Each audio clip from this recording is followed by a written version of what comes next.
2024 সালের জুলাইয়ে ছাত্র জনতার গণ অভ্যুত্থানে শহীদদের স্মরণে পদ্মা সেতুর মাওয়া ও জাজিরা প্রান্তে অঙ্কিত জুলাই বীরত্ব ও জুলাই আত্মত্যাগ গ্রাফিতি উদ্বোধন করা হয়েছে।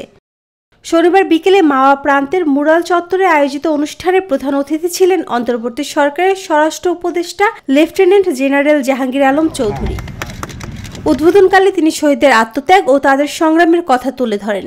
জুলাই গণ অভ্যুত্থান কেবল একটি আন্দোলন নয়, এটি সত্য ও ন্যায় প্রতিষ্ঠার সংগ্রাম। নতুন প্রজন্মকে সেই ইতিহাস জানাতে এই গ্রাফিতি অঙ্কন করা হয়েছে বলেও মন্তব্য করেন তিনি।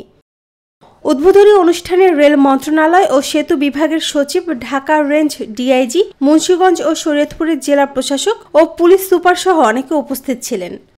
গ্রাফিতি উদ্বোধনের পর স্বরাষ্ট্র উপদেষ্টা লৌহজংয়ের কনকসার মালোপাড়া ও দক্ষিণ মসজিদগাঁওয়ের দুটি দুর্গাপূজা মণ্ডপ পরিদর্শন করেন।